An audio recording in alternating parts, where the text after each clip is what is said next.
sorry about the delays. It's obviously the year of the Linux desktop. My name is Bradford. I hope you enjoyed Eric's talk if you were attending. I am also in the Open Source Technology Center, and today I'm going to be talking about the work that myself and the team around me have been doing to help shrink the hypervisor. And one of the major motivations for that is focused on security. And one thing to think about here is that, we need to be able to improve the security of our stack. And one way we look at it is in terms of amount of emulation that we have. So I did a bit of a little very back of the envelope statistical analysis. I'm sure, as you're aware, 101% of statistics presented on the second slide of any slide deck might well be made up. But about 50% of the CVEs in the last 5 years against QEMU featured a comment in the description that it was an emulated device. And so one thing to think about here is that if we could remove some of that hardware emulation from QEMU, particularly emulation of historical legacy devices, we would be able to remove some of the potential security problems that you might see with QEMU. And the other thing to think about that is that historically, in order to be able to boot a virtual machine, we needed to have more software support. But with modern hardware, we need less software support. And so we're able to do more work without emulation by just exploiting hardware features. And further, modern distributions feature large amounts of drivers for handling paravirtualized devices, Vert, etc. And so when we think about security, we often think about how hard it'd be to audit it. And one metric, yes, it's an imperfect metric, is to think about the lines of code. And so if you have fewer lines of code, hopefully you've got fewer bugs, and it's also easier to audit. So one of the projects that we led to was, as inspired by this little fishy, was a project called NIEM. And NIEM is an effort to try and minimize the security attack surface by avoiding and removing emulation. So what we've been doing is we're taking QEMU, and we have thought about what are the workloads that are needed for the modern cloud. And therefore, we remove any of the features that are not required for those cloud workloads. But at the same time, we keep all the performance and robustness that we already get with QEMU. And so we launched the project NIEM. The NIEM name stands for no emulation. And as I'll point out in a moment, we're not quite there. So our goals, as I mentioned before, smaller attack surface. By reducing the amount of code, we can have a smaller attack surface. And at the same time, high performance. It should be comparable to QEMU. We don't want any our goal is no hardware emulation. And sort of associated with that, no legacy hardware support. And related to that aspect, moving towards modern firmware solutions such as OPMF and QBoot. In order to facilitate that, we set a goal of only supporting modern Linux distributions and modern Windows. So we don't necessarily need to be able to support booting Windows XP. Also, related to that, reducing the set of architectures that are supported, focusing on x86 and Vert and ARM64 Vert. Again, in terms of complexity and legacy functionality, we set the goal of focusing on a hardware-reduced ACPI specification. In order to facilitate use cases such as Kata containers, we needed to make sure we could support hot plug for CPU, memory, NVDIMM. Sorry, can you define hardware emulation? Pardon? Can you define hardware emulation? Hardware emulation. A significant amount of code where it's hard to, I would say hardware modeling is a better way of describing what it rather than hardware emulation. And any kind of code that is there to emulate a device that is not, where there is a better alternative that's using paravirtualization is, I think, is probably a good way of putting it. So we came up with an initial proof of concept. I found, I think, this beautiful picture from the State Archives of Queensland. And our initial proof of concept in May, and we just got together and we just started deleting code. We took PC, Q35, and the ARM Vert platform, and then we had some automated tools, which I developed, which are highly sophisticated strace and bash scripts. And we run the compilation, look at all the files get touched, and then basically union those, work out all the files in the repo, subtract them from set, and delete everything else. And then hopefully it will still build afterwards, and it almost certainly does. And that gave us a huge reduction in code, 75%. Binary reduced a few megabytes. Got rid of some shared libraries, and we had a few devices reduced as well. Now, one thing we did do is, as well as the automated code removal, there was some manual code removal. And we published this work, and we got some feedback from it. One of the things that we sort of realized from this was we had a Q35 or PC, and we deleted some things, and so it was no longer PC or Q35. And there were some things and aspects of it that were very hard to remove. And it's fundamentally in the design of those machines that they emulate, and they are as true as possible replicas of true hardware platforms. So we thought we need to look at something different. So we thought, how can we go smaller? And so we built a new machine type called Vert. And this helped us align a bit better with our goals. We were able to implement a hardware-reduced ACPI block of code. And so we have that. We ported OPMF and most recently QBoot to run on this Vert machine type. We have minimized hardware emulation, and we don't have any legacy hardware, so no PS2, no INSA. And we were able to develop ACPI hot plug, and as we were a small team, we needed to have a good CI system to help us develop and test. So built all those things together. And I'll go into a little bit more detail on all of those. So in terms of hardware-reduced ACPI, this is a hardware specification. It's implemented by a few, very small number of hardware devices in the world. But it's very much focused on something where you don't need to have legacy hardware. It does away with the ACPI fixed function hardware. And it's sort of specific, and it's very well suited for a purely virtual machine type.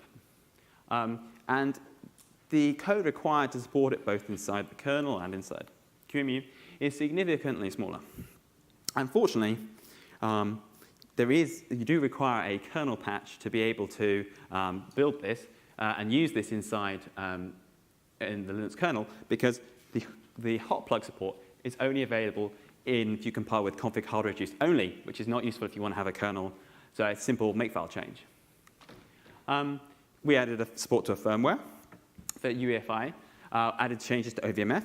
The main difference was to work around the to have an alternative solution to the ACPI timer, which is used for nanosleep and microsleep. Instead, we use KVM clock and work it out based on the TSC. We've got rid of the use of the CMOS, so that we don't need the CMOS to get the memory details. We can get it from QEMU FW CFG instead. And one thing that's important is the way you do shutdown and reboot is different on the hardware-reduced platform. The hardware-reduced specification says, write this value to this port I/O address, and so we just implemented that. We have a temporary fork for OPMF. I'll hopefully be sending those patches upstream very, very soon. So I mentioned minimized hardware emulation. We have got some emulated hardware. We have a PCI host bridge. This is the host bridge that we took from QEMU Lite, the PCI Lite there.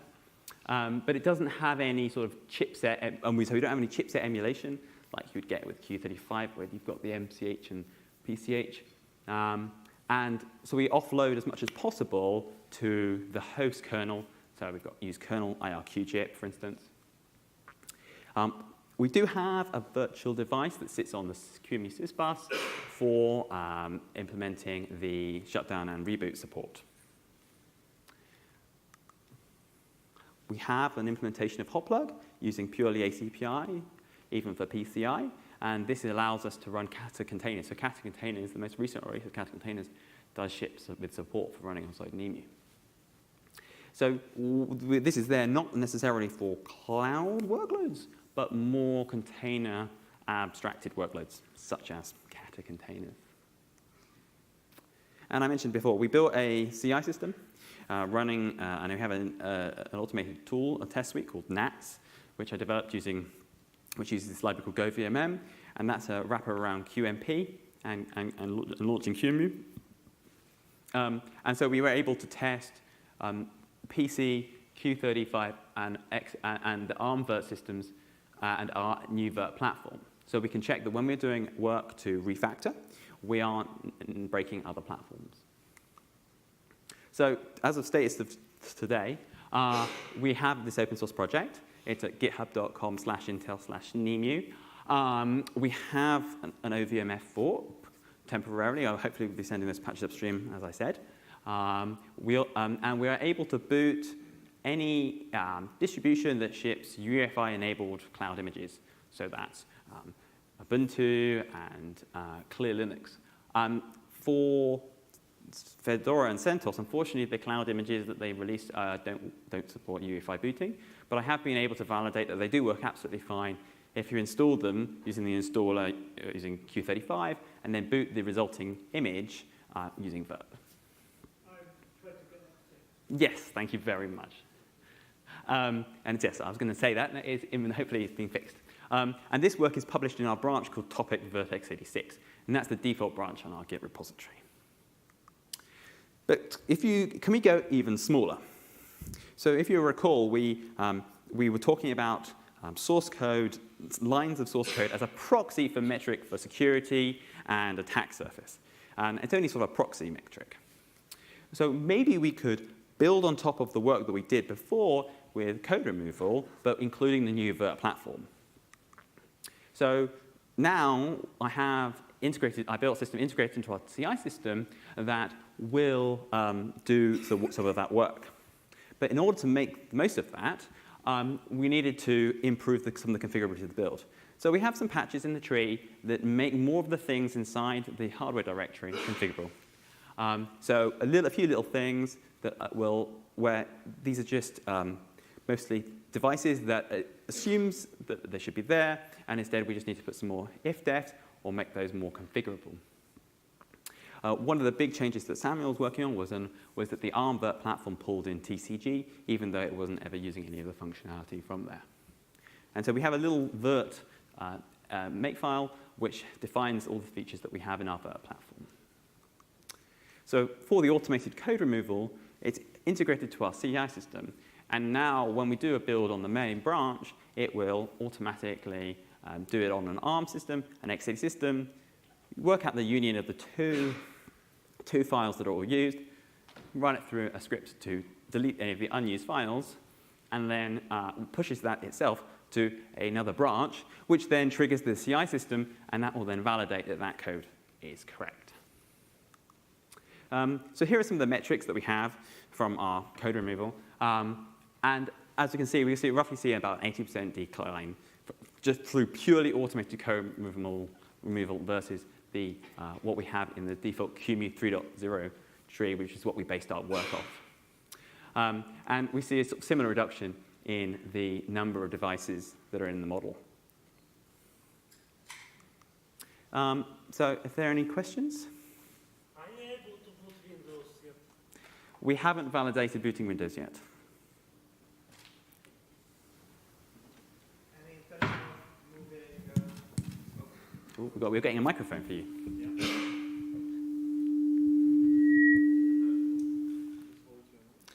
Okay, so you said that you are only focusing on Linux and Windows, like modern versions specifically, and only on x86 and AR64.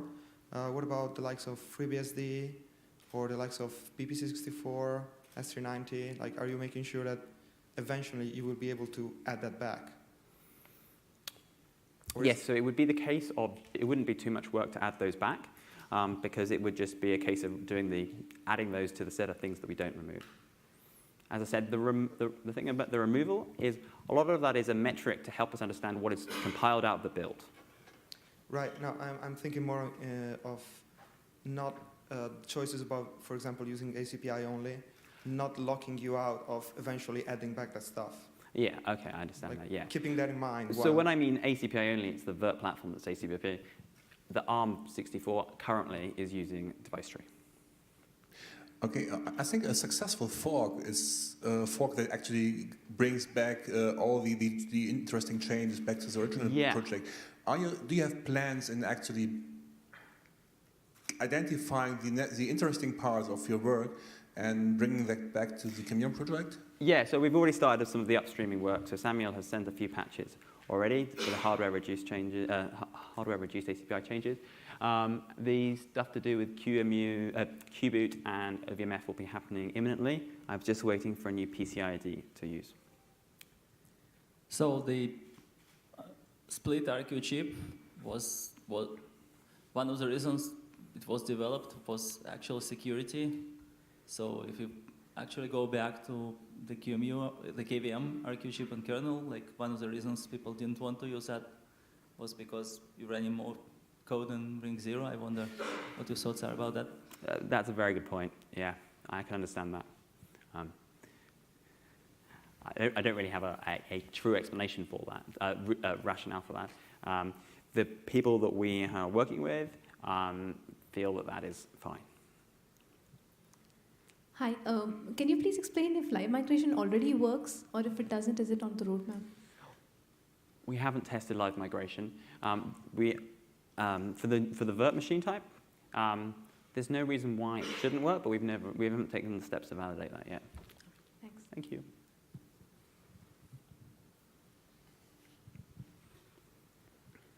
Regarding Vert.io, do you plan to also support legacy Vert.io devices or transitional devices, or only modern Vert.io devices?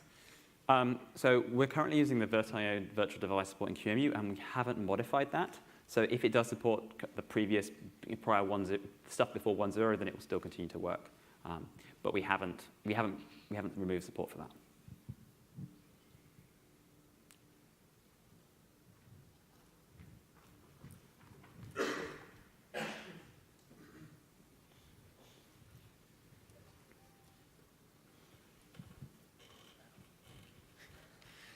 Hi. So who gets to decide which features are included and which features are not? Is it the case that maybe once things get upstreamed into QEMU, it will be configurable, and if I want to have my own thing maybe without hot plug, I'll be able to compile that out? Or what's the policy for deciding the feature set? So one of the thank you, that's a great question. One of the exercises that we worked on was to create a new default makefile for Vert, which enabled the virtual machine type, and then also we tried to work out what was the smallest set of devices that are, or config values that we have in QEMU that allow us to boot an operating system.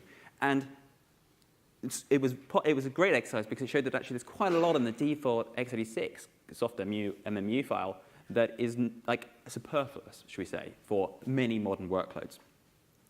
And one thing that I think one of the things I hope comes out of this is with the added features to make things more configurable, maybe we could see more default makefiles that have different levels of scalability in them. So for instance, perhaps one could exist in the tree that is focused a lot more on modern workloads and then therefore removes some of those features that are no longer necessary.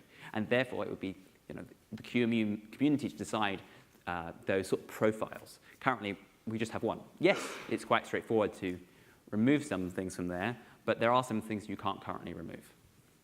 Thank you. Thank you.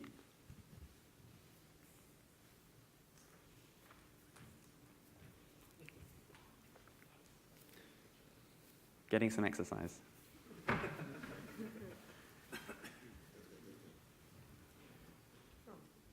Oh. Sorry, thank you.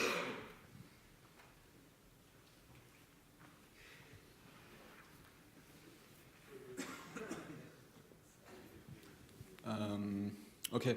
I just wonder, why did you not remove the PC machine type? So if you just care about modern guests, Q35 and your new Vert machine should be enough, shouldn't it? So one of the reasons we kept the PC machine type was for some of our patches do various bits of refactoring, which still touches the PC type. And so we kept it in there just so that we could validate it in our CI system. We have this branch, this experiment automatic removal branch, and therefore it's not in that branch.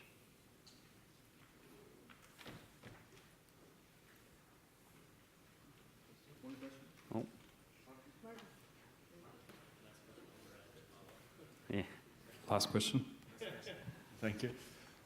What exactly is the kind of test that you are running in the CI environment, and will that apply also to QEMU, or is it specific to your code reduction or things like that? No, it is sort of general to QEMU. It's a hot plugging of devices, CPUs, checking things have been appeared and disappeared.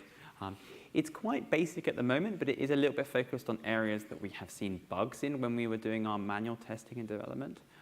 It's definitely something that could grow, and I think there's probably scope for having it as a wider test system as well.